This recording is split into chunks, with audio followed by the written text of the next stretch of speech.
Now give me the beat.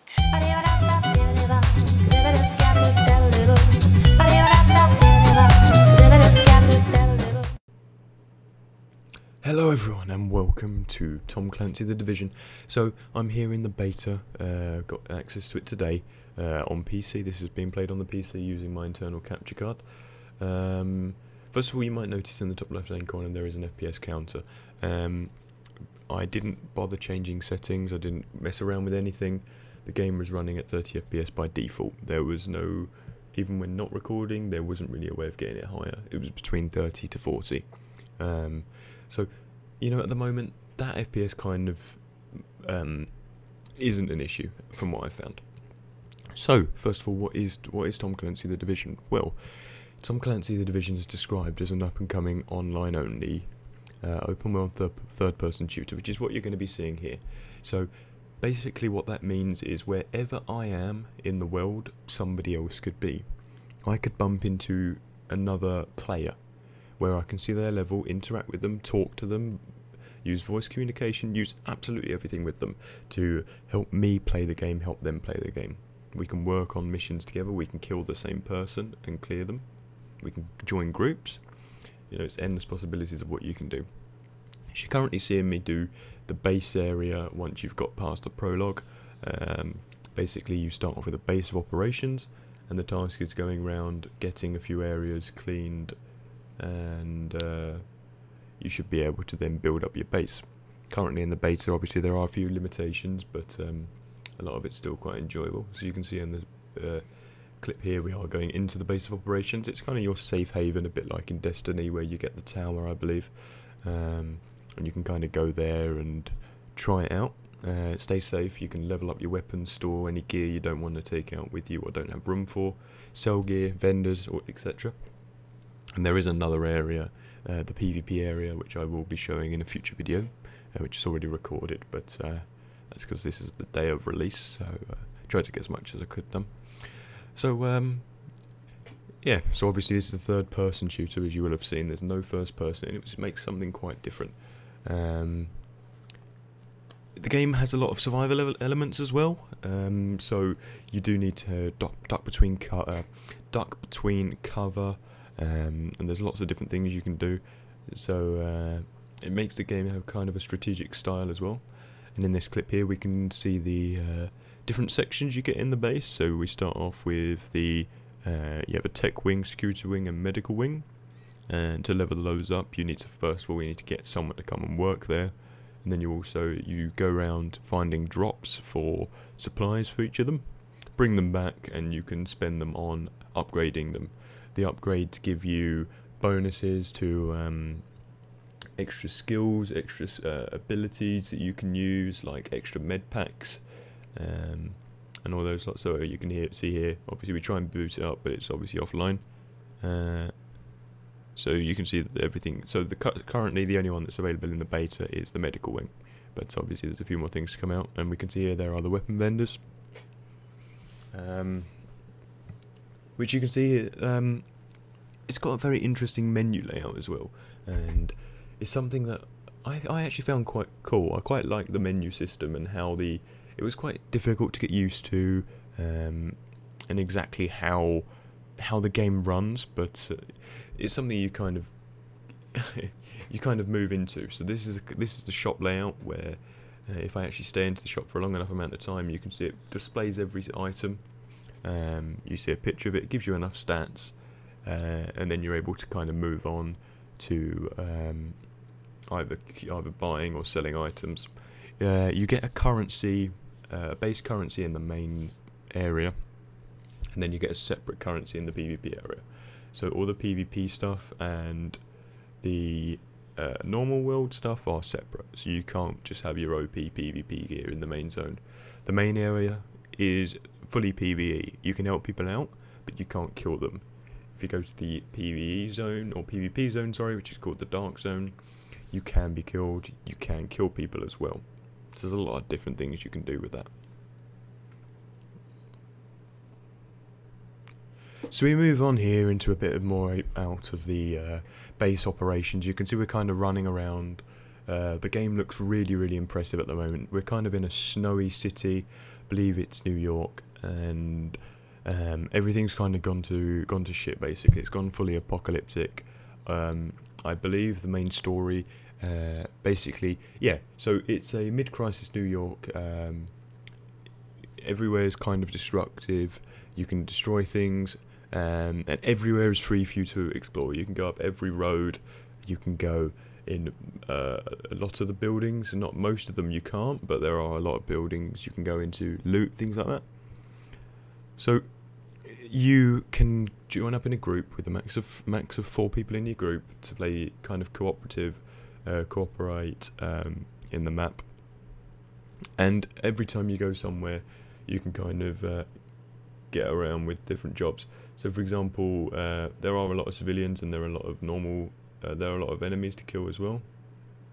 But you'll start to find that when you kill people, if you go back to that area, they're not going to be dead fully. They restock, and they're kind of there again. And that's something, if you just don't demonstrate it there in the clip, that I have found quite difficult with the game, is that if the controls are control to climb over things and spacebar to match up. I'd probably change it if I could go back now, change it over, because I'm used to having control for cover or crouch and having spacebar for the jump. But then I start to find that if there's a grenade thrown at me, I don't know what to do. I don't know how to detach myself from the cover, jump over it. I don't know what to do, so I often end up getting hit by concussion grenades. You can see here a nice little shot as we wait for him to come round. And a few abilities you'll see in further videos that start to make quite a lot of use. And like I say, the HUD is really useful. We can see on the right we get lots of extra stats of bonus XP you can get for headshots. And the bar that's in the centre shows your ammo. The orange bar is your health. It shows below that I have 1 grenade, 1 utility item, and which is a health kit at the moment, which you can all swap out. You can swap out which grenade you're using. You can carry multiple types. You can swap out multiple health kits as well. And you'll see here that this is one of the hostage kind of how you get people to come back to the area for you. So I've found the key, and I'm now going to be letting someone out. They were held hostage. We had to bring them back. So we can see here we've rescued a hostage, and we've got ourselves 60 medical wing supplies. So these are used to go back and build up the base, build up the medical wing, and the money is to spend in the shops that you find in the bases, or in the base. You'll also have seen there that there was a map. The map's really quite cool. Find it quite cool. It's a kind of bird's eye view holographic style to the map. And then you'll see above my head on the video, you'll see that there is an orange line. That's your GPS. It kind of tells you where you need to go, which is also really helpful. And I quite like how it's marked. You don't have to go that way. You can go somewhere different. You can take a detour, and it will still mark you off in the right way. So you can see there we're able to get skills. I don't know whether I actually do it in this clip, or whether it gets skipped, but I do move on to starting to level up some skills. And what we're about to see here is a security checkpoint that we run to, I believe, which is, I think we're about to see some fighting in. So kind of the basics of the game at the moment is to kind of free people, build up your base while still doing story. And we can see here weapons. So we start off with an M4, an MP5, and I can't remember what the pistol is, I think it's a P99. And you can get lots of different extras you can add to your weapons. Some are for certain weapons, so obviously you can't use them with others. For example, you can use small attachments with certain items. So we're now seeing here the different abilities you can, or the different grenades you can get. So we've got fragmental grenade, normal grenades, and we've got stun grenade. And you can throw them. You get a kind of projection area which you can throw. And we're also seeing in this clip a minor, not a boss fight, but a more difficult fight. So this guy you can see just has a red health bar, whereas this one had a purple health bar. That's armor.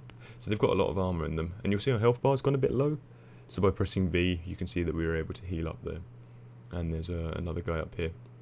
So there's a few different areas around the map where, as I say, you're going to find people. This is obviously we just got the security item. We've got a new item of clothing, and there's a lot of loot at the end of it.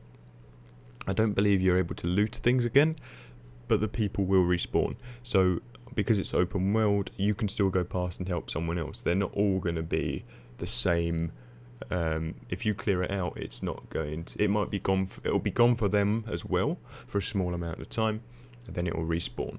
So the world is always going to be dangerous. It's not just going to be cleared and you move on. Like any other MMO, it's like World of Warcraft. You go into a different area, you come back, and things respawn. Obviously, these are players with weapons, which are a bit different, or characters with weapons. The other thing I quite like, as I say, is with the attachments and how you can fully customize your weapon.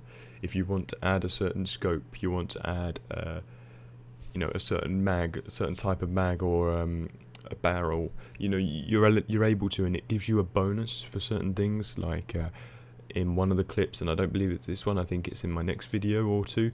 Where I'm actually doing a live commentary of, you'll see that we get a small barrel, a silenced barrel, which will enable us to, which kind of enables us to be less detected, so we can pop them off from range. Obviously, the difficulty is a gun that small doesn't have any range, so you kind of build up the balance, build up your arsenal exactly how you want it, and I really like that. Also, you've seen that there's a lot of gear you can find around the map, which is quite cool. How you can always find it, and you can see there different things pop up. You find different things that you can clear out, which is quite useful as well. And you can see on the map, I start to get a bit confused because there's a bit of loot around the map that I can't get rid of, which obviously would be more useful if I could find. I also do not know why, but there is no sound in this video. There would have been sound in others, or there is sound in the others. I don't know why it didn't record in this, but you're still able to get the commentary or my review over it. And obviously, I like this game a lot. I think it's a really, really good kind of future game, a bit like a PC version of Destiny that I think is really, really good fun. And you can see there, we've cleared out the drone. We're going to get ourselves 300 XP. And we're nearly level 5 on the XP bar at the top right hand corner. So his level is the same as any other MMO. But you've got a few extra fun things you can do. Like I say, looting, finding things around the map. And it's never going to be particularly boring because everything's always there. There's always danger around. Any corner you turn around, which is something that I really quite like. So the other thing I was going to talk about is the Dark Zone, which is the PvP zone, which you won't see yet. You'll see in a future video. It's the PvP zone, which you really want to be in a group of, and it's good fun because you can go around. You can still get your normal level, but your levels are different there. Your level in the Dark Zone, if you kill things in the Dark Zone, you get a Dark Zone level, the PvP area level. So things are a lot harder there. You get a lot better gear, but you can't take it back out of the Dark Zone. The basic story of the Dark Zone is that it's the area where you can be you have to go out and clear things out. It's the main whole quarantine zone. And the other thing that I really like about this game is the class system. There's a medic, a security, and there is a tech guy, I believe. So it's like the basic DPS tank healer class, which is something where I really think the game could fit in for anyone. Alright guys, thank you ever so much for watching. This has been my review on The Division. It's a bit, jumping between different views on the game. I've had a lot of different things to say, but I really hope you guys enjoyed this video. If you did, hit the like button, subscribe, tell your friends about the channel as well, because there's more Division to come, especially over this weekend. I'm going to start uploading videos as quick as I can now, at least every 2 days I'd say, and get on with all the other series that I've already been currently doing. So thanks for watching guys, hope you enjoyed, and take care.